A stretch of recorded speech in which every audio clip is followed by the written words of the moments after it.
This is Kevin from Reisch Roofing at 35 Shaffer Road in Bridgewater, New Jersey, doing a repair attempt on this shingle. These are the shingles above it.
That's with the hammer. Hammer? And the shingle. Thank you.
As you can see, there's creases along the top, also forming here as well, and here.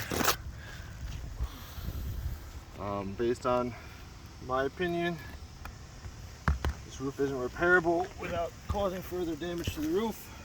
There's also a crease here as well. You have this throughout the whole roof. Trying to repair each shingle would cause damage to the 4 shingles above each individual shingle.